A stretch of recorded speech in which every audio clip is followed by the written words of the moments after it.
बोलिए सतगुरु महाराज जी की जय, साचे दरबार की जय। आज हम दिव्य ज्योति जागृति संस्थान की मासिक पत्रिका अखंड ज्ञान से साप्ताहिक सत्संग प्रस्तुत करते हैं और परम पावन श्री आशुतोष महाराज जी से प्रेरित हैं। आज के सत्संग का विषय है मुझ में इतना सामर्थ्य नहीं। पूरे कुलिया प्रदेश में श्रीमद् भागवत भास्कराचार्य के रूप में कथा व्यास देवानंद पंडित के नाम की ख्याति फैली हुई थी। एक एक प्रसंग को जब वह अलंकारों तथा तर्कों वितर्कों से सजाकर सुनाता था तो श्रोतागण अवाक रह जाते थे, उसकी प्रशंसा के पुल बांध देते थे। इन सब का प्रभाव कुछ ऐसा पड़ा कि देवानंद में शिष्टाचार का कुछ अभाव सा हो गया, विशेषकर चैतन्य महाप्रभु के शिष्यों के प्रति, क्योंकि उनसे उसे अपने ओहदे को लेकर काफी खतरा बना रहता था। कारण कि वह जानता था कि उनके पास असली ज्ञान है, उसकी तरह केवल खोखले तर्क नहीं। एक दिन अपने साथियों के बहुत आग्रह करने पर श्रीवास चैतन्य महाप्रभु का शिष्य भी देवानंद के निवास स्थान पहुंचा। देवानंद उस समय भक्त श्रद्धालुओं को श्री कृष्ण की लीलाएं सुना रहा था। श्री कृष्ण की करुणा, उनका प्रेम, भक्तों पर उनकी कृपा बतला रहा था। इधर श्रीवास को एक एक लीला में श्री कृष्ण के स्थान पर अपने महाप्रभु नजर आ रहे थे। जिन बातों को देवानंद पढ़कर रटकर कल्पना करके कह रहा था, श्रीवास उन्हें अपने जीते जागते कृष्ण के संग अनुभव कर चुका था, इसलिए उस दिव्य एहसास का जीवंत अनुभव कर रहा था। अपने महाप्रभु के अनन्य प्रेम व उनके पावन सानिध्य को याद करके श्रीवास बहुत भावुक हो गया।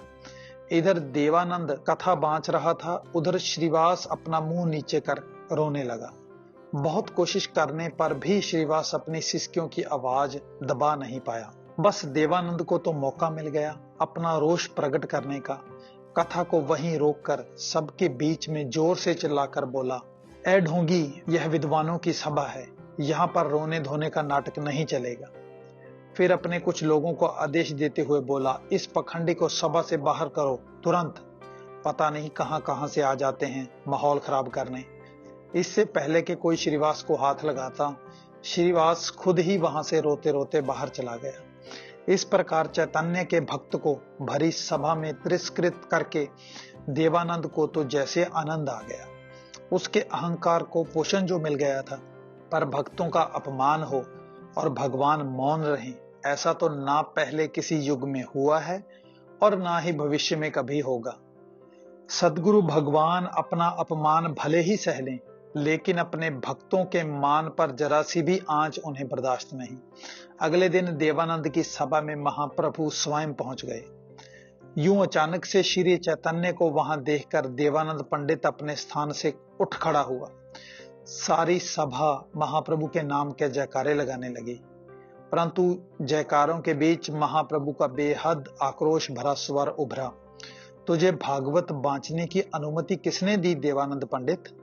कान खोलकर ध्यान से सुन ले। आज मैं इन सब के सामने स्पष्ट कहता हूं, तेरे द्वारा की गई भागवत कथा का ना तुझे और ना ही किसी सुनने वाले को कोई लाभ मिलेगा।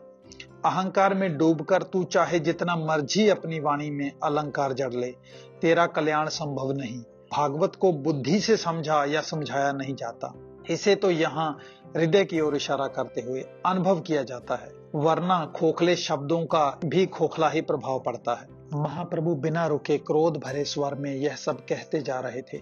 आज पहली बार प्रेमावतार कहे जाने वाले महाप्रभु का लोगों ने रुद्र अवतार देखा था। महाप्रभु की वाणी कठोर थी, उनका पूरा शरीर गुस्से से तमतमा रहा था, उनके मुख से आक्रोश झर रहा था। महाप्रभु का ऐसा रूप देखकर देवानंद की रूह सिहर गई, हाथ जुड़ गए, सारा शरीर थर थर कांपने लगा। वह सीधा उनके चरणों में गिर गया। जिस मुख से लहबद व सजे हुए शब्द पानी की तरह बहते थे, आज उससे निकलने वाली वाणी बुरी तरह लड़खड़ा गई। देवानंद गिड़गिड़ाते हुए बोला, हे देव, कृपया शांत हो जाएं।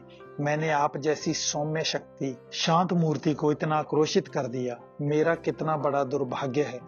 महाप्रभु का स्वर थोड़ा मध्यम हुआ। वो बोले, तू नहीं जानता, मेरे भक्त का जो अपने आराध्य से इकमिक था, प्रभु की याद में खोया हुआ था, उसका अपमान करके तूने कितना जघन्य अपराध किया है। भाव सागर में गोता लगाते मेरे भक्त को तूने आहत करके अपने आप को कल्पों के लिए भव सागर में डुबो लिया है। पाप का ऐसा पर्वत खड़ा कर लिया है जिसको कोटि जन्म लेकर भी तू पार नहीं कर सकेगा। ईश्वर के साम्राज्य में इस अपराध की सजा जानता है। तुझे कई जन्मों तक नरकों की यातना सहनी पड़ेगी। तेरी आत्मा उस पीड़ा से त्राहि त्राहि कर उठेगी। क्षमा महाप्रभु क्षमा, आप तो प्रेम और करुणा के अवतार हैं। देवानंद ने सच्चे दिल से प्रार्थना की, तेरे पाप के भार को कम करने के लिए ही तो मैंने ऐसा रूप धारण किया है।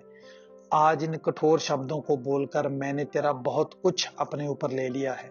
महाप्रभु ने करुणामय स्वर में कहा, परंतु तुझे इस अपराध से पूरी तरह मुक्त करने में मैं भी असमर्थ हूं। इससे आगे मेरी सीमा खत्म होती है और मेरे भक्त की सीमा आरंभ होती है। तुझे यदि इस अपराध के भार से पूरी तरह निवृत्त होना है तो तुझे श्रीवास से ही क्षमा मांगनी होगी। जा जाकर मेरे श्रीवास से माफी मांग, जिसकी भावनाओं को तूने आहत किया है। यदि वह तेरा अपराध क्षमा कर देगा तो ही तू इस पाप से मुक्त हो पाएगा। देवानंद पंडित बिना एक पल भी गवाए श्रीवास के निवास पर पहुंच गया, जिसे तिरस्कार करके उसने उस दिन बाहर निकाल दिया था। आज उसी से अपने पर उपकार करने की याचना करने लगा, रोते हुए क्षमा मांगने लगा। श्रीवास ने तुरंत उसे उठाया और अपने हृदय से लगा लिया। इतिहास बताता है कि तब से कुलिया का नाम अपराध भंजनेर पाट भी पड़ गया, माने यहाँ एक भक्त द्वारा किसी का अपराध क्षमा किया गया था। इस तरह के और अधिक लेख पढ़ने के लिए हमारी मासिक पत्रिका अखंड ज्ञान 3 भाषाओं हिंदी, अंग्रेजी और पंजाबी में उपलब्ध है। आप विवरण में उल्लिखित लिंक पर क्लिक करके पत्रिका की सदस्यता ले सकते हैं।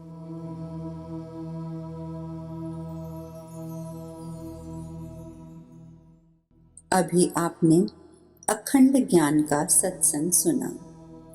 सर्वप्रथम मैं इसके लिए आभार प्रकट करती हूँ और आपसे प्रार्थना करती हूँ कि आप सब विश्रामदायक स्थिति में बैठ जाएं। अपने नेत्रों को बंद कर लें। अपना ध्यान सांसों पर केंद्रित करें। एक लंबी गहरी सांस पेट तक भरें। कुछ क्षण रोकें और अब पेट को अंदर खींचते हुए सांस को बाहर छोड़ दें। इस प्रकार इन आती जाती सांसों के द्वारा आप शांति के महत्वपूर्ण क्षणों का पूर्ण आनंद लें और इसके साथ साथ विचार करें कि अखंड ज्ञान से आपने आज जो सत्संग सुना है उसकी शिक्षा को आप किस प्रकार अपने जीवन में उतार सकते हैं।